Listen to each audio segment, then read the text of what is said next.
Last 8.5 years வந்து I was with Samsung electronics in Dubai. Money making மெஷினாக நம்மளுடைய வாழ்க்கையை நம்ம வந்து கட்டமைச்சோம். எல்லாமே அதுக்குள்ளே தான், ஃபேமிலி, சில்ட்ரன். பட் இது ஒரு பர்பஸ்ஃபுல் லிவிங்கா அப்படின்னு நம்ம பார்க்க வேண்டியது இருக்குது. அந்த ஒரு தாட் ப்ராசஸ் எங்களுக்குள்ளே இருந்துக்கிட்டே இருந்துச்சு. பாலிடிக்ஸுங்கிறது வந்து அதிகாரமோ பதவியோ இல்லை, மக்களின் வாழ்க்கையை முன்னேற்றதுக்கான ஒரு டூல் தான், ஒரு பிளாட்ஃபார்ம் தான் politics.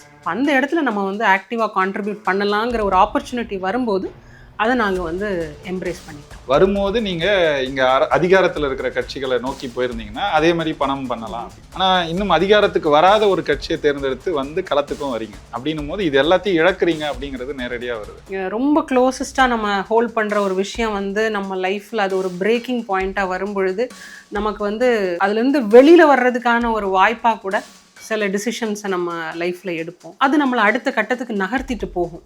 All that we need to do is we need to be present, to be very very honest.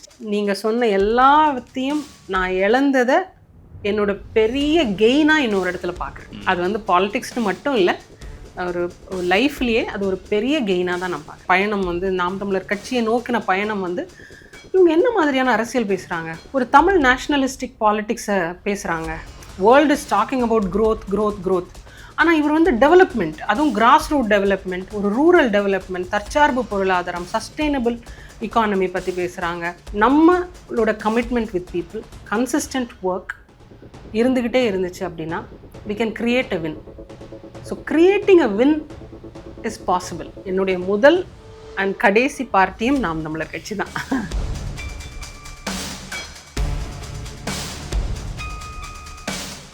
வேங்கை வலையொலி உறவுகளுக்கு வணக்கம். 2026 நாம் தமிழர் கட்சியின் வேட்பாளர்களை தொடர்ச்சியாக நேர்காணல் எடுத்து வரோம். அதன் தொடர்ச்சியாக இன்று நாம் சந்திக்க இருக்கும் வேட்பாளர் கன்னியாகுமரி தொகுதியின் வேட்பாளரான மரிய ஜெனிஃபர் அவர்கள். வணக்கம். வணக்கம். எப்படி இருக்கீங்க? நலம். நீங்க எப்படி இருக்கீங்க? நல்லா இருக்கேன், நன்றி.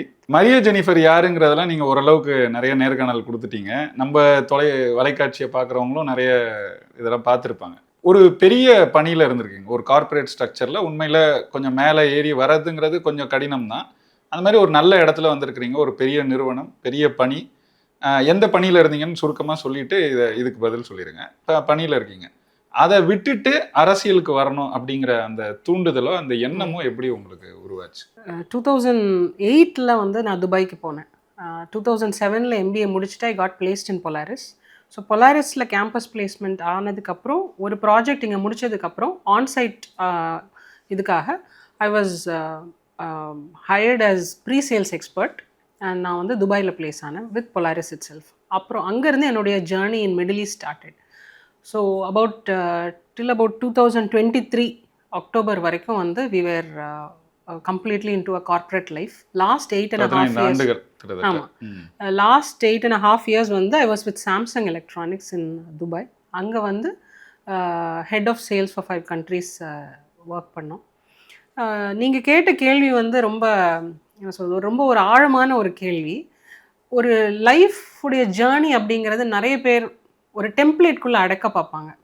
இப்போது ஸ்கூல் படிக்கணும், ஸ்கூல் படித்ததுக்கப்புறம் ஒரு நல்ல காலேஜில் சேரணும், நல்ல கோர்ஸ் படிக்கணும், அது முடித்ததுக்கப்புறம் வந்து நம்ம வந்து ஒரு நல்ல ஒரு நிறுவனத்தில் வேலை செய்யணும், அதுக்கப்புறம் வந்து ஒரு மணி மேக்கிங் மெஷினாக நம்மளுடைய வாழ்க்கையை நம்ம வந்து கட்டமைச்சிருவோம். எல்லாமே அதுக்குள்ளே தான், ஃபேமிலி, சில்ட்ரன், சேவிங்ஸ், நம்மளுடைய எதிர்காலம் எல்லாமே அதுக்குள்ளே தான் இருக்குது. பட் இது ஒரு பர்பஸ்ஃபுல் லிவிங்கா அப்படின்னு நம்ம பார்க்க வேண்டியது இருக்குது. அப்போது அந்த ஒரு தாட் ப்ராசஸ் எங்களுக்குள்ளே இருந்துக்கிட்டே இருந்துச்சு. நாங்கன்னு சொல்லும்பொழுது நானும் என்னுடைய கணவர் தீபக் சாலமன் சேர்த்து தான் சொல்கிறேன்.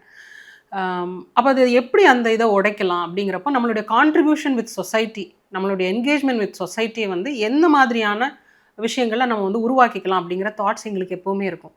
அப்போ அது வந்து சோஷியல் சர்வீஸ் ஆகவோ இல்லாட்டி நம்ம வந்து நம்மளால் இயன்றதை மக்களுக்கு செய்கிறதுனாலையோ, நம்மளோட ஹெல்ப்ஸ் சொல்கிறேன், அதனால நம்ம சாட்டிஸ்ஃபை ஆக முடியுதா அப்படின்னு பார்க்கும் பொழுது ஒரு பெரிய ஒரு கேன்வாஸாக நாங்கள் பார்த்தது வந்து பாலிட்டிக்ஸ்.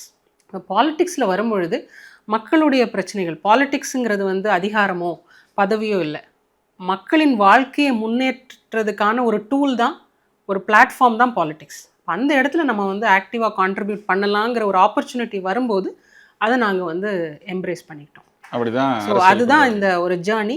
ஸோ இதை விட்டுட்டு அதுக்கு வந்துட்டோம், இது வந்து ஒரு லாஸ் அண்ட் கெயின் அப்படின்னு நம்ம வந்து பார்க்கக்கூடாதுன்னு நான் நினைக்கிறேன் குறிப்பா பர்டிகுலர்லி என்னன்னா லைஃப். அந்த இடத்துக்கு வர்றது நீங்க இருந்த மாதிரி ஒரு பணி இருக்குல்ல, அது வந்து நிறைய பேருக்கு ட்ரீம் ஜாப் அப்படின்னு சொல்லுவாங்க. அந்த ட்ரீம் ஜாபை விட்டுட்டு அரசியலுக்கு வரணும். அது ட்ரீம் ஜாபுங்கிறது ஏன்னா, ஒண்ணு நீங்க இருக்கிற இடம், இரண்டாவது அந்த பதவி, மூன்றாவது அது தரக்கூடிய பொருளாதாரம், ஒரு பெரும் பொருளாதாரம். இது எல்லாத்தையும் தூக்கி எறிஞ்சிட்டு நான் இது எதுவுமே தராத ஒரு அரசியலுக்கு வரப்போறேன். ஏன்னா நீங்க அப்படி வரீங்கன்னா, வரும்போது நீங்க இங்க அதிகாரத்துல இருக்கிற கட்சிகளை நோக்கி போயிருந்தீங்கன்னா அதே மாதிரி பணம் பண்ணலாம் அப்படின்னு.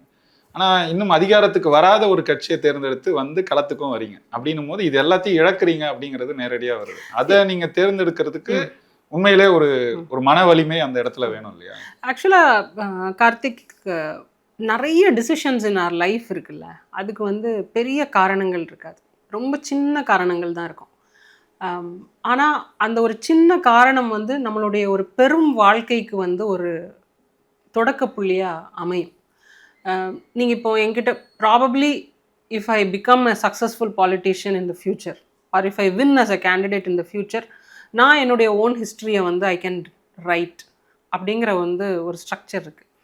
ஆனால் அதோட தொடக்க புள்ளி அப்படின்னு பார்க்கும் பொழுது ஒரு ஸ்மாலஸ்ட் ஆஃப் த டிசிஷனாக இருக்கும். அது வந்து ரொம்ப ட்ரிவியலாக கூட இருக்கலாம். இப்போ நீங்கள் சொல்கிற மாதிரியெல்லாம் பார்க்கும்போது அது வந்து ஒரு ஸ்கேல் இல்லை வந்து இது பெரிய கெயின், இது பெரிய லாஸ் அப்படின்னு பார்க்கறதுக்கு தோணும். பட் இயல்பான மனநிலை அதான மக்களுக்கு. என்ன பொறுத்தளவில் வந்து ஒவ்வொருத்தருடைய லைஃப்க்கு பின்னாடி வந்து பெரிய ஒரு வாழ்க்கை பயணம் இருக்குது, வாழ்க்கை சூழல் இருக்குது. எது நம்மளோட ரொம்ப க்ளோஸாக இருக்கிற ஒரு விஷயம் வந்து நம்மளை வந்து எவ்வளோ தூரத்துக்கு பாதிக்குது ஆழமாக.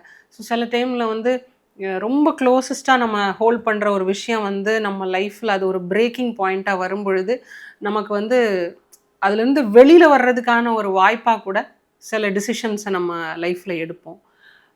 அது நம்மளை அடுத்த கட்டத்துக்கு நகர்த்திட்டு போகும். All that we need to do is we need to be present. நம்மளுடைய இப்போ நான் நிறைய பேருக்கு நான் சொல்லணும்னு விரும்புகிறது அதுதான். Nothing is end of light, there is always light behind the tunnel, the end of the tunnel அப்படின்னு இருக்குது. நிறைய பேர் அவங்களோட வாழ்க்கையில் வந்து ஒரு கடன் பிரச்சனையாக இருக்கலாம், இல்லாட்டி வேறு தொழில் ரீதியாக ஃபேமிலி இஷ்யூஸில் திஸ் இஸ் எண்ட் அப்படின்னு ஒரு முடிவுக்கு வந்துடுவாங்க. And they take a bigger decision. அப்படி இருக்கணும்னு அவசியம் இல்லை. என்னோட லைஃப்லேயும் வந்து there has always been so many scars. எந்த ஒரு லைஃப்லேயும் ஸ்கார்ஸ் இல்லாமல் இருந்ததே இல்லை. என்னோட லைஃப்பில் I have got enough scars. So அதனால எனக்கு வந்து to be very very honest, நீங்கள் சொன்ன எல்லாத்தையும் நான் இழந்ததை என்னோட பெரிய கெயினாக இன்னொரு இடத்துல பார்க்குறேன்.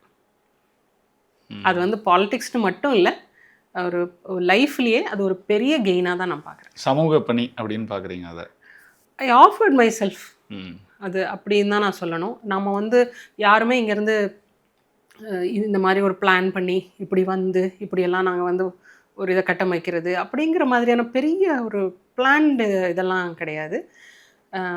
இந்த ஒரு வாழ்க்கை பயணம் வந்து நம்மளை வந்து மென்டலி நம்மளை ப்ரிப்பேர் ஆக்குது, சில விஷயங்களை பார்க்க வைக்குது. முதல்ல we need to see like that. இல்லை நம்ம ஒரு சொசைட்டியை பார்க்கும்போது எப்படி நம்ம பார்க்குறோம், அது நம்மளை எப்படி சிந்திக்க வைக்குது, அதுக்கப்புறம் நம்மளுடைய ப்ராசஸிங் எப்படி நடக்குது, அதுக்கப்புறம் நம்மளால் செயல்பட முடியுமா, இதுதானே ஒரு மனித வாழ்க்கை. முதல்ல பார்வை ரொம்ப முக்கியம் அப்படின்னு நினைக்கிறேன். அந்த பார்வைக்கு பின்னாடி உங்களுடைய வாழ்க்கை ஒரு படிப்பாக இருக்கலாம், குடும்பமாக இருக்கலாம், சொசைட்டியாக இருக்கலாம், பல விஷயங்கள் வந்து ஒரு ஃபேப்ரிக்குள்ளே நம்ம வாழ்ந்த வாழ்க்கை தான் நம்மளுடைய பார்வையை வந்து தீர்மானிக்குது. சாதாரணமாக ஒரு விஷயமா இருக்கும், ஆனால் என்னுடைய பார்வைக்கு அது வந்து எப்படி இவங்க இப்படி இருக்கிறாங்க, எப்படி இப்படி வாழ முடியும். நான் சிம்பிளாக சொல்லணுன்னா நான் ஒன்று சொல்லுவேன். எனக்கு நம்மக்கிட்ட நிறைய பேர் வந்து இது ஹெல்ப் கேட்டு வருவாங்கல்ல, படிக்கிறதுக்காக இருக்கலாம், மருத்துவ உதவிக்காக இருக்கலாம். நிறைய நேரங்களில் நம்மக்கிட்ட தேவையான பொருளாதாரம் இருக்காது. அவங்களுடைய தேவைக்கு முழுமையாக பூர்த்தி பண்ணுற அளவுக்கு நம்மக்கிட்ட இருக்காது. நம்மக்கிட்ட இருக்கிறதுல என்ன நம்மளால் குறைவாக கொடுக்க முடியுமோ அதை கொடுத்துருவேன் நான்.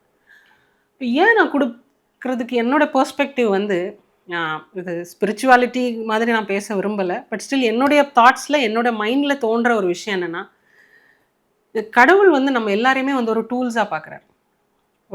ஒரு கடவுள்னா கடவுள், இயற்கைனா இயற்கைன்னு வச்சுப்போமே.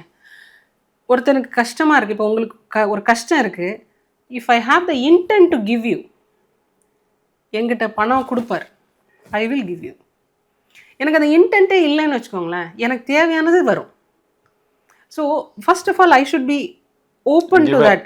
நான் ஒரு கிவ்வராக இருக்கணும், அப்பதான் அப்பதான் ஐ வில் கெட். அது மாதிரி ஒரு சொசைட்டிக்கு ஒரு டைம் ஆஃபர் பண்ணுறதா இருக்கட்டும், நம்மளோட லைஃப் ஆஃபர் பண்ணுறதா இருக்கட்டும், அதை கிவிங் மென்டாலிட்டி வரும்பொழுது எல்லாமே ரொம்ப ஈஸியாக இருக்குது. இப்போ சரி, இந்த மாதிரி ஒரு எண்ணங்களோட நீங்கள் ரொம்ப ஆழமாக ஃபிலசாபிக்கலாக அப்படின்னு சொன்னால் மெய்யியல், இதான் மெய்யியலுங்க, இதுதான் மெய்யியல், நான் அப்படி தான் நம்புகிறேன். ஆழமாக பேசுகிறீங்க. உங்களுக்கு அரசியல் பின்புலம் எதாவது இருந்துச்சா? நீங்கள் அரசியலுக்குள்ளே வரும்போது இருந்து அது வழியாக நாம் தமிழருக்கு வரீங்களா, இல்லை எதுவுமே இல்லை? நான் வந்து நான் பார்ட்டியில் மெம்பராக ஜாயின் பண்ண முதல் கட்சியே நாம் தமிழர் கட்சி தான். உங்க குடும்பத்துல அதுக்கு முன்னாடி எந்த ஒரு அரசியல் பின்புலமும் குடும்பத்துல யாரும் கிடையாது. யாரும் அந்த மாதிரி ஒரு அரசியல் கட்சி, எல்லாரும் ஓட்டர்ஸா இருப்பாங்க, ஒருத்தனை ஆதரிப்பாங்க இல்லாட்டி விமர்சிப்பாங்க, அந்த மாதிரியான ஒரு பொலிட்டிக்கல் வியூ இருந்திருக்கு வீட்டில். பட் யாருமே வந்து இந்த மாதிரி எம்எல்ஏவாவோ கவுன்சிலராவோ அப்படியெல்லாம், கவுன்சிலர்ஸ்னு சொன்னால் டிஸ்டன்ஸ் ரிலேட்டிவ்ஸ் நிறைய பேர் இருக்கலாம், பட் அது ஒரு பொலிட்டிக்கலாக என்னை இன்ஃப்ளூயன்ஸ் பண்ணது கிடையாது. ஸோ யாருமே அந்த மாதிரி ஒன்றும் கிடையாது. என்னுடைய முதல் அண்ட் கடைசி பார்ட்டியும் நாம் தமிழர் கட்சி தான். கடைசி பார்ட்டின்னு சேர்த்து ஒரு செய்தியை அதில் சொல்கிறீங்க. இப்போ ஏன் அதை நாம் தமிழர் கட்சிங்கிற தேர்வு எப்படி எடுக்கிறீங்க? இது நான் சொன்னல முதல்ல வந்து பாலிடிக்ஸுங்கிறது வந்து ஒரு way of life, just like that. அது ஒரு ப்ரொஃபஷன் மட்டும் கிடையாது. இன்றைக்கி நான் இந்த கம்பெனியில் இருக்கிறேன், எனக்கு எந்த இதோட பிடிக்கல, இல்லாட்டி சம்பளம் குறைவாக இருக்குது, இன்னொரு இடத்துல நல்லா இருக்குது பெட்டரா அப்படின்னு சொல்லிட்டு ஷிஃப்ட் பண்ணிட்டு போகிறதுக்கு. இது ஒரு வே ஆஃப் லைஃப். நம்மளுடைய இந்த வே ஆஃப் லைஃப்பில் நம்ம சூஸ் பண்ணுறதுங்கிறது ரொம்ப கேர்ஃபுல்லாக சூஸ் பண்ணணும். அப்போது எனக்கு ஐ ஹவ் பீன் லக்கி, நான் ரொம்ப லக்கி அந்த விதத்தில். எனக்கு பெரிய அளவுக்கான அந்த ஒரு ஒரு சூப்பர்ஃபிஷியலான ஒரு பார்வை, கட்சிகள் எப்படி செயல்படுது, ஊழல் பண்ணுறாங்களா, மக்களுக்கு சரியான செய்யலை, சரியான ஒரு consumer mentality of political view இருக்கும்ல, நான் என்ன இந்த பாலிடிக்ஸ்லேருந்து எடுக்கிறேனோ அதை விமர்சிக்கிறதுக்கான ஒரு பார்வை, அதுக்கு ரொம்ப ஆழமாலாம் போகிறதுக்கான வாய்ப்பும் அமையலை, அதுக்கான தேவையும் இல்லாமல் இருந்துச்சு. ஒரு பெர்ஸ்பெக்டிவ் ஆஃப் பாலிடிக்ஸை பார்க்க ஆரம்பிக்கும் பொழுது 2014 என்னுடைய பயணம் வந்து நாம் தமிழர் கட்சியை நோக்கின பயணம் வந்து, இவங்க என்ன மாதிரியான அரசியல் பேசுகிறாங்க, ஒரு தமிழ் நேஷ்னலிஸ்டிக் பாலிடிக்ஸை பேசுகிறாங்க, அப்போ இதுதானே நமக்கு தேவையாக இருக்குது. World is talking about growth, ஆனால் இவர் வந்து டெவலப்மெண்ட், அதுவும் கிராஸ் ரூட் டெவலப்மெண்ட், ஒரு ரூரல் டெவலப்மெண்ட், தற்சார்பு பொருளாதாரம், சஸ்டெயினபிள் இக்கானமி பற்றி பேசுகிறாங்க. தமிழ் மொழி கலப்பு இல்லாத பேசுகிறது, நானே நிறைய கலப்பு தான் பேசுவேன், நிறைய பேர் விமர்சிச்சிருக்காங்க, ஆனால் அது மாற்றிக்கணும், அதை ஒரு இயல்பாகவும் இருக்கிறனால அதை நான் அப்படியே விட்டுறேன். நம்ம வந்து சில விஷயங்களை நம்ம புகுத்தும் போது நம்மளுடைய இயல்பு தன்மை வந்து தடைப்பட்டு போவோம் அப்படின்னு நினைக்கிறேன். அது கொஞ்சம் கொஞ்சமாக தான் மாறும். நீங்கள் வந்த இடம் வந்து முழுமையாக ஆங்கிலத்தில் பேசுகிற ஒரு இடத்துல இருந்து நீங்கள் தமிழை நோக்கி வரீங்க. செந்தமிழும் நாப்பழக்கம் தான், அதனால அது பேச வந்துரும்னு நினைக்கிறேன். ஸோ இதெல்லாம் பற்றி அண்ணன் பேசும்பொழுது கரெக்டு தானே, எதுலேயுமே வந்து இது வேண்டான்னு சொல்கிற அளவுக்கான எந்த ஒரு தேவையுமோ இல்லாட்டி புகுத்தப்பட்ட விமர்சனமோ அவசியம் இல்லாமல் இருந்துச்சு. ஸோ அந்த பாலிடிக்ஸை நான் அழகாக பியூட்டிஃபுல்லாக எம்ப்ரேஸ் பண்ணிக்கிட்டேன். 2014 கட்சியிலேருந்து பயணிக்கிறோம். செந்தமிழர் பாசறை அமீரகத்துலேயும் சரி, வளைகுடாலையும் சரி பொறுப்பாளர்களாக இருந்து அங்கே இருக்கிற ஒருங்கிணைப்புகளில் நம்ம ஆக்டிவாக இன்வால்வ் ஆகிருக்கிறோம். அங்கே இருக்கிற மகளிர் பாசறையில் நான் செயலாளராக இருந்தேன் 2 வருடங்கள். ஸோ இதெல்லாம் நம்மளுடைய பொலிட்டிக்கல் ஜேர்னியில் இருந்ததுனால ஐ சோஸ் நாம் தமிழர் party for my purposeful living. இப்போ நீங்கள் இதெல்லாம் பேசும்போது இவ்வளோ ஆழமான ஒரு மெய்யியல் பார்வை இதெல்லாம் உங்களுக்கு வருது. மரிய ஜெனிஃபர், அதுலேயே எல்லாருக்கும் தெரியும் உங்கள் என்ன பின்புலம்னு. மரிய ஜெனிஃபருக்கு முருகரை பிடிக்கும், நீங்கள் முருக வழிபாட்டில் ஈடுபட்ட படங்கள்லாம் கூட அண்மையில் நீங்களே போட்டிருந்தீங்க. அது எப்படி மரிய ஜெனிஃபருக்கு எப்படி முருகனை பிடிக்குது? எனக்கு தெரியும் நாம் தமிழர் கட்சி எப்படி பார்க்குதுங்கிறத, ஆனால் மக்கள் நிறைய பேருக்கு இந்த கேள்வி வருது. நீங்கள் சொன்ன மாதிரி நான் பிறந்தது ஒரு கிறிஸ்தவ குடும்பத்தில், இதுதான் கிறிஸ்தவ வழிபாடுகள் தான் வீட்டில் நடக்கும். நான் வந்து பேப்டிசம்லேருந்து ஹோலி கம்யூனியன்லேருந்து என்னோடய மேரேஜ்லேருந்து எல்லாமே வந்து கிறிஸ்தவ முறைப்படி நடந்த ஒரு வாழ்க்கை முறை தான். வீட்டில் எல்லாருமே கிறிஸ்தவத்தை. ஸோ நான் எப்படி ஒரு கட்டத்தில் பார்க்குறேன் அப்படின்னா, இன்ஃபேக்ட் நான் என்னுடைய என்ஜினியரிங் வந்து காருண்யா இன்ஸ்டியூட் ஆஃப் டெக்னாலஜிக்கு தான் படித்தேன். டிஜிஎஸ் ஐயா அவர்களுடைய இதில் வாஸ் அங்கே வந்து எனக்கு ஒரு ஒரு ஒரு அவேக்கனிங்னு சொல்லலாம். அதாவது the difference between religious and spiritual அப்படிங்கிற அந்த ஒரு பார்வை வந்துச்சு. இப்போ ரிலீஜியஸ் அப்படிங்கிறது வந்து ஒரு ஆர்கனைஸ்டு பிலீஃப் சிஸ்டம், அதான் ரிலீஜியன் ரிலீஜியஸ் அப்படிங்கிறத சொல்லலாம். ஒரு ஸ்பிரிச்சுவாலிட்டி அப்படிங்கிறது வந்து ஒரு personal inner journey, that is being spiritual or spirituality. அதை நீங்கள் எந்த மார்க்கத்திலேருந்தும் நீங்கள் வந்து எடுத்துக்கலாம் அப்படிங்கிற அந்த புரிதல் வந்து எனக்கு இன்ஃபேக்ட் காரூண்யாவிலேருந்து தான் வந்துச்சு. ஏன்னா அங்கே நிறைய வேற்று மத பிள்ளைகள் என் கூட கிளாஸ்மேட்ஸாக இருந்தாங்க. அவங்க கிறிஸ்டியானிட்டியை வந்து எம்ப்ரேஸ் பண்ணுறாங்க, அவங்களுக்கு அது பிடிக்குது. அப்போ நான் பார்க்குறம்போது எப்படி அவங்களால அதை பண்ண முடியுது. அப்புறம் அது அது அங்கே யாரும் வந்து நான் அங்கே இருந்து பார்த்ததுனால சொல்கிறேன், யாரும் அங்கே ஃபோர்ஸ்ட் ரிலீஜியஸ் கன்வர்ஷன்ஸ் எதுவுமே பண்ணலை. அவங்க கேட்குறாங்க, ப்ரேயர் செல்ஸில் மெசேஜஸ் கேட்குறாங்க, பாடல்கள் வழியாக நிறைய பாடல்கள் இருக்கும்போது த ஷிஃப்ட். அதுக்காக அவங்க வந்து ரிலீஜன்லாம் மாறலை. அவங்க ஈரோட்டில் இருக்கிற பிள்ளைங்களையும் கூட இருந்தாங்க, அவங்க எல்லாமே வந்து தேர் ஹிந்துஸ். அவங்க அவங்க வாழ்க்கை, அவங்க ஃபேமிலி எல்லாமே ஹிந்துஸ் தான். But spiritually they were able to connect with them self through this medium. அதாவது மதத்துக்கும் ஆன்மீகத்துக்கும் இருக்கிற வேறுபாடை தான் நீங்கள் இப்போ சொல்கிறீங்க. ஸோ இது என்னுடைய லைஃப்பில் வரும்பொழுது ஒரு காலகட்டம் வரும், எல்லாரோடைய லைஃப்லேயும் வந்து ஒரு பிரேக்கிங் பாயிண்ட் வரும், ஒரு ஹோப்லெஸ்னஸ் வரும்.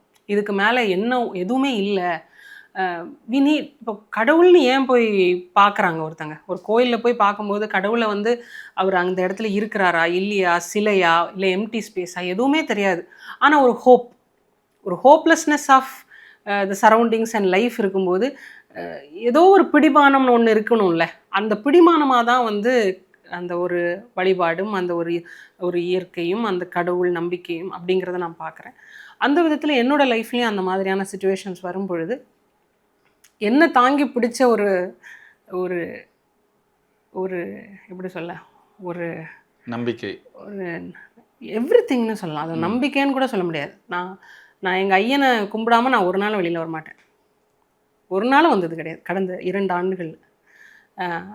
அது ஒரு ஃபோர்ஸ், அது தட் அது வந்து என்னை இயக்குது அப்படின்னு நான் நம்புகிறேன்.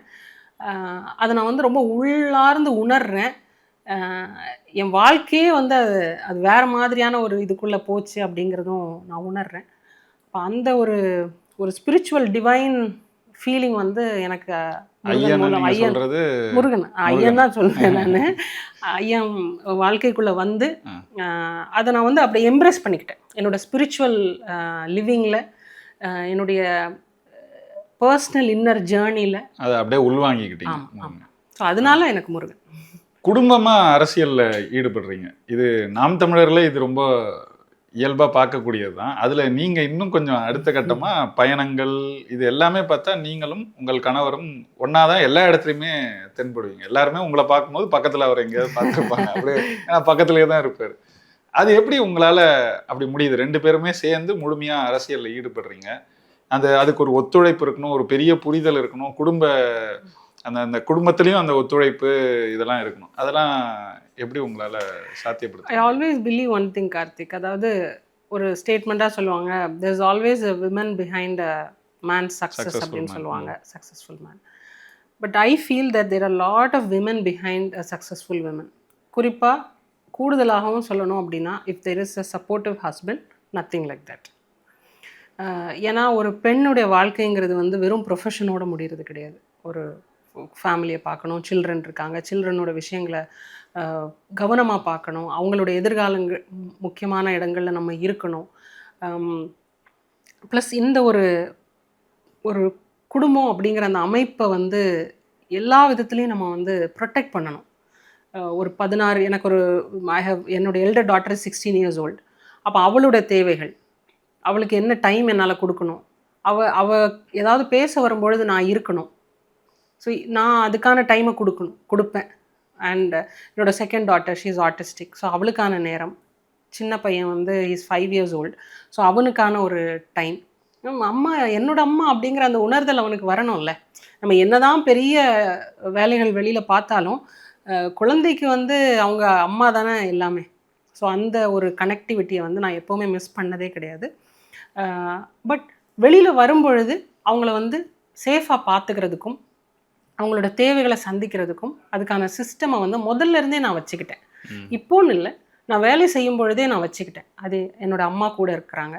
அதே வேளையில் என்னுடைய 2 சகோதரிகளாக நம்ம ஊர் தஞ்சாவூர்ல இருந்தும் இன்னொரு இடத்துல இருந்தும் நம்ம கூட இருந்தாங்க.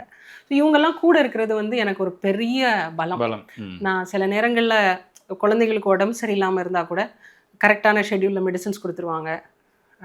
என்ன சாப்பாடாக இருக்கட்டும், அவங்க டைமுக்கு வந்தாங்களா ஸ்கூல்லேருந்து, நாளைக்கு எக்ஸாம் ஷெட்யூல் என்ன, படிக்கிறாங்களா, இது எல்லாத்தையும் பார்க்குறதுக்குன்னு ஆள்கள் இருக்கிறனால நம்மளால் ஃப்ரீயாக இயங்க முடியுது. அதுவும் நீங்கள் சொன்ன மாதிரி கணவருடைய கான்ட்ரிபியூஷன் அப்படிங்கிறது ஒத்த சிந்தனையுள்ள 2 பேர் இருக்கும் பொழுது ஒரு ரயில் தண்டவாளம் மாதிரி அது கரெக்டான ட்ராக்ல போயிட்டே இருக்கும். ஸோ நம்ம கட்சியில் வந்து நிறைய கப்பல் அந்த மாதிரி இருக்கிறாங்க.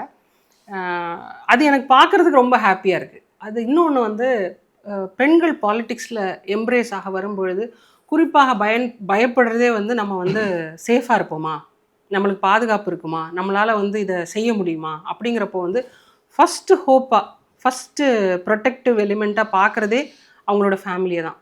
கூட நின்னாங்கன்னா பெரிய சப்போர்ட் தான். ஸோ அது வந்து Solomon has been there for me.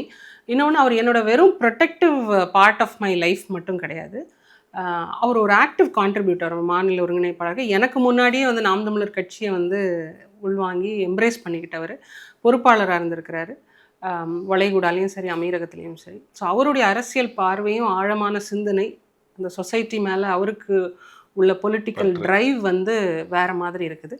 So ஒத்த சிந்தனை பயணங்களும் தொடருது. 2024 நீங்க நாடாளுமன்ற வேட்பாளராக கன்னியாகுமரியில் வந்து போட்டிக்கிட்டீங்க. அதான் உங்க முதல் தேர்தல். அதுல உங்களுக்கு என்ன பட்டறிவு இருந்துச்சு? அதை இப்போ எப்படி 2026க்கு கொண்டு வர போறீங்க? அதாவது நம்ம கட்சியிலேயே நிறைய வாட்டி பேசியிருக்கிறோம், திராவிட கட்சிகளை நாங்கள் வீழ்த்தணும் அப்படின்னு சொல்லிட்டு. இன்ஃபேக்ட் சொல்லப்போனால் 2024 நாடாளுமன்ற தேர்தலில் நாம் தமிழர் கட்சி திராவிட கட்சியை வீழ்த்துச்சு. 6 இடங்களில் நாம் தமிழர் கட்சி வந்து 3வது இடத்துக்கு வந்துச்சு. 5 இடங்களில் பிஜேபி லெட் அலையன்ஸை தான் வந்து தோற்கடித்தோம். ஒரே ஒரு இடத்துல தான் ஏடிஎம்கே தோற்கடித்தோம். அது வந்து கன்னியாகுமரி நாடாளுமன்ற தொகுதியில். ஸோ இது என்ன லேர்னிங் நமக்கு கொடுத்துருக்கு அப்படின்னா, எவ்வளோ பெரிய ஜெயண்ட்டாக இருந்தாலும் நம்மளோட commitment with people, consistent work இருந்துக்கிட்டே இருந்துச்சு அப்படின்னா we can create a win. So creating a win is possible அப்படிங்கிற லேர்னிங் எனக்கு கொடுத்துருக்கு. அதிமுகங்கிற கட்சி வந்து மோர் தென் 50 years ஓல்டு கட்சி. எல்லாருக்குமே தெரியும் அவங்களோட கட்டமைப்பு எப்படி இருக்கும், எப்படி இயங்குறாங்க. ஒரு ஸ்டால்வார்ட் லீடர்ஸ் இருந்த ஒரு கட்சி, அதோட கட்டமைப்பு, அவங்க இத்தனை மினிஸ்டர்ஸை ஜென்ரேட் பண்ணியிருக்கிறாங்க, இவ்வளோ எம்எல்ஏஸை ஜென்ரேட் பண்ணியிருக்கிறாங்க. ஸோ அவங்களோட பீப்புள் என்கேஜ்மெண்ட் வந்து ஏதாவது ஒரு விதத்தில் இருந்துக்கிட்டே இருக்கிற இடத்துல கூட நாம் தமிழர் கட்சி கன்னியாகுமரி நாடாளுமன்ற தொகுதியில் அதிமுகவை வீழ்த்தி 3வது இடத்துக்கு வந்திருக்கோம். ஸோ இது வந்து எனக்கு ஒரு பெரிய கான்ஃபிடென்ஸ் அண்ட் ஒரு லேர்னிங். நம்மளுடைய கட்டமைப்பு கரெக்டாக இருந்து, நம்மளோட வேட்பாளர் கரெக்டாக இருந்து, தலைமை, நம்மளுடைய கொள்கைகள் எல்லாமே ஒத்த அலைவரிசையில் கரெக்டான இதில் வந்துச்சு அப்படின்னா we can create a win. So that is a learning. So அதை நோக்கி தான் எங்களுடைய பயணம் வந்து போஸ்ட் எலெக்ஷன்ஸ் இருந்திருக்கு. ஸோ அண்ணனும் வந்து அதுக்கான கட்டமைப்புகளை பண்ணிகிட்ருக்குறாங்க. அதை அண்ணனோட டைரக்ஷன்ஸில் நம்ம அதே இதை இம்ப்ளிமெண்ட்டும் பண்ணுறோம். இன்னொன்று, நம்ம யாருமே வந்து ப்ரொஃபஷனல் பாலிட்டிஷியன்ஸ் கிடையாது. உணர்வெளிச்சியாக கட்சியில் வந்து சேர்ந்தவர்கள் பணத்துக்காகவோ பதவிக்காகவோ அதிகாரத்துக்காகவோ இந்த பாலிட்டிக்ஸை நாம் தமிழர் கட்சியில் யாருமே எம்ப்ரேஸ் பண்ணலை. தமிழ், ஈழம், அண்ணன், தமிழ் தேசிய சிந்தனை இப்படின்னு ஏதோ ஒரு லிங்க் பாயிண்டில் உணர்வெளிச்சியாக வந்து சேர்ந்த தொண்டர்களை நம்ம வந்து நிர்வாகிகளாக மாற்றி அவங்கள அரசியல் வயப்படுத்தி we make them think like politicians. So அவங்களோட என்கேஜ்மெண்ட் மாடல்ஸ், நம்ம 22 பாசறைகளில் உங்களுக்கு எந்த இது பண்ணணும்னு நினைக்கிறீங்களோ அதை பண்ணுங்கள் அப்படிங்கிற அந்த ஒரு free hand to move and express or இது சொசைட்டல் என்கேஜ்மெண்ட் இருக்குல்ல, அது நாம் தமிழர் கட்சியுடைய பெரிய ஒரு விஷயமா பார்க்குறேன். இப்படி தான் நீ இயங்கணும், இதுக்குள்ளே தான் நீ இயங்கணும் அப்படிலாம் ஒன்றும் கிடையாது. எந்த லெங்த் அண்ட் பிரெட்த் நீங்கள் மக்களோட எப்படி இயங்கணும்னு நீங்கள் நினைக்கிறீங்களோ நீங்கள் இயங்கலாம். ஸோ இதெல்லாம் வந்து நம்ம ஒரு கட்டமைப்பாக உருவாக்கி கொண்டு வந்துட்டுருக்குறோம். அது ரொம்ப ஒரு பாசிட்டிவான விஷயமா நான் பார்க்குறேன். இப்போ நீங்கள் ஏற்கனவே சொன்னது இன்னும் கொஞ்சம் விரிவாக பேசுனா, கன்னியாகுமரியை பொறுத்த வரைக்கும் தமிழ்நாடு முழுக்க மற்ற இடங்கள்ல இருக்கிறது போல திமுக அதிமுக எல்லாம் பெரிய பிரச்சனை. அங்க வந்து காங்கிரஸ் பாஜக, திமுக அதிமுகவை தாண்டின ஒரு கட்டமைப்பை கன்னியாகுமரியில மட்டுமாவது அந்த 2 கட்சிகள் இந்திய தேசிய கட்சிகளாக இருக்கக்கூடிய இவங்க வச்சிருக்கிறாங்க. அவங்களையும் வீழ்த்தணும். குறிப்பா இந்த வாட்டி என்ன நடக்க போகுது, திமுக சில இடங்கள்ல எடுத்துக்க போறாங்களா, இல்ல காங்கிரஸ் உண்மையிலேயே திமுக கூட தான் இருக்க போதா, இதெல்லாம் ஒரு சின்ன குழப்பம் இன்னைக்கு இருக்கு. நான் நினைக்கிறேன் பெரும்பாலும் காங்கிரஸ் வந்து 99 விழுக்காடு திமுகவோட தான் போட்டியிடும். அப்படின்னா திமுக காங்கிரஸ் அந்த கூட்டணியை எதிர்கொள்ள வேண்டியிருக்கும். அதே மாதிரி பாஜக அதிமுக கூட்டணியை எதிர்கொள்ள வேண்டியிருக்கும். அப்போ இவங்களை தாண்டி இவங்களை வீழ்த்தி வெற்றி பெறதுக்கு உங்ககிட்ட இருக்கிற யுக்தி இல்லை, நீங்க எப்படி செயல்பட்டு இதை வீழ்த்தணும்னு நினைக்கிறீங்க? கன்னியாகுமரி அப்படின்னாலே வந்து ஒரு தேசிய அரசியல் அப்படிங்கிற பார்வை வந்து மொழிவழி மாநிலமாக பிரிக்கப்பட்ட காலகட்டத்திலேருந்து ஆரம்பித்த ஒரு விஷயம்தான். அப்போ இருந்த திருவிதாங்கூர் காங்கிரஸ் உறுப்பினர்களாக இருக்கட்டும், அதுக்கப்புறம் தமிழ்நாடு காங்கிரஸ்ங்கிற அமைப்பாக உருவாகி இருந்த காலகட்டத்திலையும் சரி, அந்த ஒரு காங்கிரஸ் பாரம்பரியத்தில் இருக்கிற குடும்பங்கள் இப்போ வரைக்குமே இருக்கிறாங்க. இன்னொன்று, அந்த மதவாதத்திற்கு எதிரான ஒரு மைண்ட் செட் இருக்கக்கூடிய ஒரு மாவட்டமும் இருக்குது அதில். அப்போ இந்த இடத்துல மாதிரி ஒரு எக்ஸ்ட்ரீம் போலரைசேஷன் உருவாகிறதுக்கு வந்து சில காரணிகள் இருந்தது. அதாவது மண்டைக்காட்டு கலவரமாக இருக்கட்டும், இந்த மாதிரியான விஷயங்கள் நடக்கும் பொழுது தான் இந்த எக்ஸ்ட்ரீம் போலரைசேஷன் உருவாகுது. இப்போ நம்மளுடைய கன்னியாகுமரி மாவட்டத்தில் எப்படி சைவம் வைணவம் இருந்துச்சோ, சமணம்லாம் வந்து நம்மளுடைய மாவட்டத்தில் இருந்து வளர்ந்து செழித்தோங்கிய காலகட்டம் இருக்குது. அதே மாதிரி ஒரு 1000 வருடங்கள் இல்லாட்டி 800 ஆண்டுகளுக்கு முன்பு கூட கிறித்தவமும் இஸ்லாமும் கூட இருந்திருக்கு. அதுக்கான சான்றுகளும் இருக்குது. அதே மாதிரி கோட்டைகள், அரசர்கள் இருந்த கோட்டைகள், அது மாதிரியான இது. இன்னொன்று, நடுகள் வழிபாடு இன்னும் இருக்குது, குடும்ப கோயில்கள் இருக்குது, குலதெய்வ வழிபாடுகள், அது மாதிரி இந்த மாதிரி சுமைதாங்கி கற்கள், இந்த மாதிரியான மெய்யியல் கூறுகள் அதிகமாக உள்ள மாவட்டம் வந்து கன்னியாகுமரி மாவட்டம். கடலோர கிராமங்களில் இருக்கிறவங்களுடைய வழிபாட்டு முறைகளை நீங்கள் போய் அலசி ஆராய்ஞ்சு பார்த்தீங்க அப்படின்னா, அவங்க இயற்கை வழிபாடு அப்படிங்கிற ஒன்றை வந்து பண்ணிக்கிட்டு இருந்தாங்க. ஸோ ஏதோ ஒரு விதத்தில் வந்து அவங்க வந்து ஒரு ரொம்ப இயற்கையான ஒரு மெய்யியல் கூறுகளோடு இருந்த ஒரு மாவட்டம் தான் நம்மளுடைய கன்னியாகுமரி மாவட்டம். ஸோ திருப்பி அதே மாதிரியான ஒரு சூழல் எப்போ வேணாலும் வரலாம். இப்போ ரிலீஜியஸ் போலரைஸ்டாக பார்க்கக்கூடிய இடத்துல, அதாவது காங்கிரஸ்காரங்கள்லாம் வந்து கிறிஸ்டியன்ஸு, பிஜேபிக்காரங்கள்லாம் வந்து ஹிந்துஸ் அப்படிங்கிறது வந்து ஒரு சர்டன் பர்சன்டேஜ் இருக்கலாம், இல்லைன்னு சொல்ல முடியாது. ஆனால் பாலிட்டிக்கல் ஃபேப்ரிக்கில் வரும்பொழுது அந்த இது மாறுது. ஏன்னா அதை நாங்கள் நாடாளுமன்ற தேர்தலே பார்த்தோம். இப்போது ஒரு சென்ட்ரல் எலெக்ஷன்ஸில் ஒரு பெரிய ரெலவன்ஸ் இல்லாத ஒரு பார்ட்டிக்கு அதிமுகவை தோக்கடிக்கிற அளவுக்கான ஒரு வாக்குகளை வந்து எங்களுடைய மக்கள் கொடுத்துருக்காங்க அப்படிங்கிறதே வந்து ஒரு பெரிய சேஞ்ச். ஸோ எங்களுடைய மாவட்டத்தில் வந்து என்னதான் ஜாதி மதம் இது எல்லாமே இருந்தாலும், சாதி அரசியல், மத அரசியல், அப்புறம் கட்சி அரசியல், இது எல்லாமே இருந்தாலும் எங்களோட மாவட்டம் வந்து வில் லுக் ஃபார் டெவலப்மெண்ட். இப்போ கூட எங்களுடைய மக்கள் பேசிக்கிறது என்ன அப்படின்னா, ஒரு 5 கிலோமீட்டருக்கு கூட நல்ல சாலைகள் நம்மளுடைய கன்னியாகுமரி மாவட்டத்தில் இல்லை. எந்த நீர்நிலைகளுமே வந்து சரியான கண்டிஷனில் இல்லை. எந்த குளங்கள் மக்கள் பயன்படுத்த மாதிரியான ஒரு குளங்களாக இல்லை. அப்போ இது எல்லாமே வந்து ஒரு இன்ஃப்ராஸ்ட்ரக்சரல் செட்பேக்ஸ். இன்னும் வரைக்குமே வந்து அந்த மாதிரியான விஷயங்கள் இருக்கிறனால தேர் லுக்கிங் ஃபார் அ சேஞ்ச். அப்போ அதில் வந்து அவங்க ஒரு ஏபிள் லீடர்ஷிப்பை பார்க்குறாங்க. இப்போ நான் வந்து இப்போ நம்ம வந்து சில விஷயங்களை வந்து அப்படி சொல்லிட்டு பொதுவாக சொல்லிட்டு போக முடியாது. ஏன்னா ஒரு எம்எல்ஏவாக இருக்கிறவங்கன்னு வச்சுக்கோங்க, அவங்க வந்து ஒரு கான்ஸ்டியூவன்சியில் 2-3 முறை ஒரு எம்எல்ஏ ஆயிருக்காங்க அப்படின்னா, ஏதாவது ஒரு விதத்தில் வந்து அவங்க மக்களுக்கு வந்து ஏதாவது ஒரு விதத்தில் என்கேஜாக இருந்திருப்பாங்க. அவங்களுக்கு ஏதாவது ஒரு தேவையை சந்திச்சிருப்பாங்க. அந்த ஊருக்கு ஒரு நல்ல விஷயத்தை கொண்டு வந்திருக்கலாம். என்னுடைய மாவட்டத்தில் இருக்கிற யாரையுமே என்னால் விட்டு கொடுக்க முடியாது. அவங்க ஈவன் இஃப் இட் இஸ் என்னுடைய எதிர்கட்சி பாலிட்டிஷியன்ஸாக இருந்தாலும் என்னுடைய மாவட்டத்தில் இருக்கிறவங்க என்னோட மக்களுக்கு ஏதாவது ஒரு விதத்தில் நல்லது செஞ்சுருப்பாங்கன்னு நம்புகிறேன். ஆனால் நம்ம கேட்குற கேள்வி என்ன அப்படின்னா, உங்களால் முழுமையாக அதை செய்ய முடியுதா? இன்றைக்கி உங்களோட பார்ட்டி அதை அனுமதிக்குமா? ஒரு 1 crore ப்ராஜெக்ட் வருது அப்படின்னா, உங்களால் 1 crore அதை என்னுடைய மக்களுக்கு எக்ஸிக்யூட் பண்ண முடியுமா வித்தவுட் பேயிங் எனி கமிஷன்ஸ்? பண்ண முடியாத சூழல்ல ஒரு பார்ட்டியில் நீங்கள் அசோசியேட் ஆகிருக்கிறனால உங்களால் முழுமையாக நம்மளுடைய மாவட்ட மக்களுக்கு செய்ய முடியலை. அப்போ அது நம்ம சொல்கிறோம் நம்ம மக்கள்கிட்ட, you deserve more, Kanniyakumari deserves more. அப்போ அதை அவங்க பார்க்குறாங்க. அப்போ ஒரு ஏபிள் லீடர்ஷிப்பாக நம்ம வந்து கன்சிஸ்டண்ட்டாக மக்களோடு நிற்கும் பொழுது அந்த மாற்றத்தை உருவாக்கிடலாம். அப்போ கட்டாயம் இதெல்லாம் வச்சு நீங்கள் இப்போ இருக்கிற அந்த காங்கிரஸ், பாஜக, திமுக, அதிமுகவை 26ல் வீழ்த்த முடியும்னு தொடர்ந்து மக்களோடு நிற்கிறத தவிர அரசியலில் புதிய யுக்தின்னு சொல்ல முடியாது கார்த்திக். அதாவது நீங்கள் ஃப்ளெக்ஸ் வச்சிங்க, சுவரொட்டிகள் ஒட்டுறீங்க, இல்லை ஒரு கோயில் கும்பாபிஷேகத்துக்கு போகிறீங்க, தேரோட்டத்துக்கு போகிறீங்க, இல்லை சர்ச்சுக்கு ஒரு நிகழ்வுக்கு போகிறீங்க, அப்புறம் வந்து மோர்பந்தல், நீர்பந்தல், இதெல்லாம் பண்ணுறீங்க. இது எல்லாருமே பண்ணலாம், அப்படி தானே? எல்லாம் ஒரு ஒரு ஏதாவது ஒரு நிகழ்வு அப்படின்னு பார்த்தீங்கன்னா அதில் 4-5 பெரிய கட்சிகளுமே இதை பண்ணியிருப்பாங்க. அப்போ இதில் என்ன இருக்கு? மாவட்டத்தில் நான் இன்னொரு வேறுபாடையும் பார்த்துருக்கேன். மற்ற தமிழ்நாட்டில் எல்லா மாவட்டத்துலேயும் இந்த கொடி ஏற்றுவாங்க. ஊருக்கு ஒரு கொடி இல்லை, நிறைய கொடி நம்மளும் கூட ஏற்றிருக்கோம். ஆனால் உங்கள் மாவட்டத்தில் மட்டும் பொது இடங்களில் இந்த கட்சி கொடிகள் ஏற்றக்கூடாதுன்னு ஒரு முறையை வச்சுருக்கிறீங்க. அதனால் எந்த இடத்துலையும் அப்படி பார்க்க முடியாது. தனியாக நீங்கள் அலுவலகம் வச்சுருக்கீங்கன்னா உங்கள் அலுவலகத்துக்குள்ள அப்படிங்கிறத நான் பார்த்துருக்கேன். அப்போ அந்த மாதிரி கட்டமைப்புகள் ஏற்கனவே மக்கள்கிட்ட வந்து பொது இடங்கள்ல கட்சி இதெல்லாம் வைக்கக்கூடாதுங்கிற அளவுக்கு உருவாக்கி இருக்கு.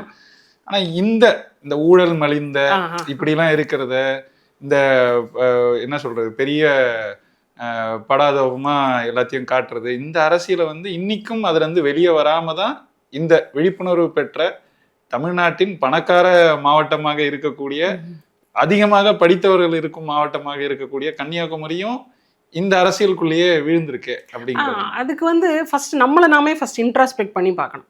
நீங்கள் வந்து என்னுடைய ஓட்டர், நீங்கள் எனக்காக ஓட் போடுறீங்கன்னு வச்சுக்கோங்களேன், நீங்கள் என்ன எங்கிட்ட இருந்து எதிர்பார்ப்பீங்க?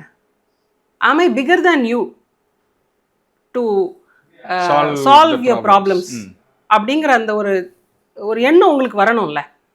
நான் ஒரு சாதாரண மனிதன் தான், ஆனால் நான் ஓட்டு போடுறவங்க என்னோட பிரச்சனைகளை தீர்த்து வச்சிருவாங்க அப்படிங்கிற அந்த நம்பிக்கையை நம்ம கொடுத்தோமா? நம்ம நின்னோமா? எல்லா இடத்துலையும் நின்னோமா? அப்போ நின்னா அந்த மாற்றம் வரும். தொடர்ச்சியாக நிற்கணும். இப்போ இன்னைக்கு என்னுடைய மாவட்டத்தில், என்னுடைய சட்டமன்ற தொகுதியில், யூ ஓன்ட் பிலீவ், ஒரு திமுக கவுன்சிலர் அவருடைய வார்டில் இருக்கக்கூடிய ஒரு பிரச்சனைக்கு எங்ககிட்ட வந்தார், எனக்கு கால் பண்ணார்.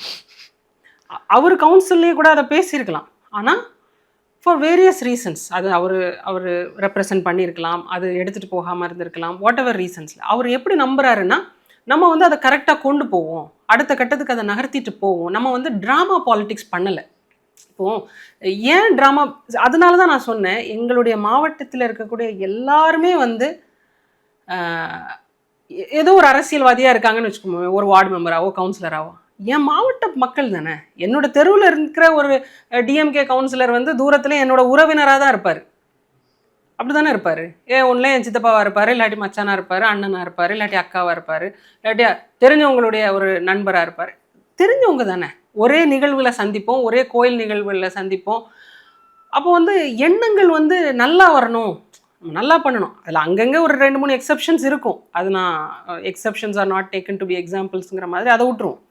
பொதுவாக எல்லாரும் நல்லா இருக்கணும், நம்ம ஊர் நல்லா இருக்கணும், நம்ம மக்களுக்கு நல்லா வரணும் அப்படின்னு நினைப்போம். ஆனால் செயல்பட முடியாத இடத்துல அவங்க இருக்கிறாங்க, செயல்பட முடிகிற இடத்துல நம்ம நல்லா இருந்தாலும் அதை செயல்படுத்த முடியாத இடத்துல இருக்கிறாங்க. ஆமாம், அப்போ நம்ம அதை அவங்களுக்கு செஞ்சு கொடுக்குறோம். இப்படி கன்னியாகுமரி சட்டமன்ற தொகுதியில் நிறைய மக்கள் இஷ்யூஸை நம்ம வந்து பொலிட்டிக்கல் ட்ராமா இல்லாமல், இப்போ நான் வந்து அதை பொலிட்டிக்கல் மைலேஜ் எடுக்கணும்னு சொல்லிட்டு நான் ஒரு ட்ராமா கிரியேட் பண்ணேன்னா என்னுடைய இன்னொரு டிஎம்கே கவுண்டர் பார்ட்டுக்கு அது ஒரு த்ரெட் அமையும். அப்போ அந்த இடத்துல வந்து ஒரு கோ எக்ஸிஸ்டன்ஸ் இருக்க முடியாது, ஒரு குட் பாலிடிக்ஸ் பண்ண முடியாது. அப்போ first of all he should see, அவன் இன்னொரு politician should see me as a right person to take this issue forward. அப்போ அந்த இடத்துல நம்ம இருக்கிறோமா? ரைட் பர்சன் ரைட் பார்ட்டியாக இருக்கணும். கரெக்ட். மகிழ்ச்சி. ஸோ நீங்கள் சொன்னது தான் தொடர்ச்சியான செயல்பாடுகள், கன்சிஸ்டன்சி, அது வழியாக இவங்களை வீழ்த்துவோம். ஏற்கனவே அவங்க கட்சியில் இருந்துக்கிட்டு அவங்க ஆட்சியில் இருக்கும் போதே அவங்களால செய்ய முடியலன்னு உங்ககிட்ட வர நிலையில் ஒரு மாற்றத்தை ஏற்படுத்தி இருக்கும் போது கட்டாயம் இந்த முறை வெல்ற அளவுக்கு போவீங்கன்ற நம்பிக்கை தான் இது வழியாக வருது. ரொம்ப மகிழ்ச்சி உங்கள் நேரத்தை கொடுத்து பேசினதுக்கு. இப்போ வேட்பாளராக நிற்கிறீங்க, நீங்கள் சட்டமன்ற உறுப்பினராக வென்ற பிறகு மீண்டும் பேசுவோம். அண்ணன் கைப்பிடித்து இந்த வாட்டி சட்டப்பேரவைக்குள் நுழையும் நபர்களில் நீங்களும் ஒருவராக இருக்க Thank you. வேண்டும். உங்களை கன்னியாகுமரி மக்கள் நம்பி தேர்ந்தெடுக்க வேண்டும்னு இது வழியா கேட்டுக்கிறேன். உங்களுக்கு வாழ்த்தையும் சொல்லிக்கிறேன். நன்றி, வணக்கம். நன்றி கார்த்திக்.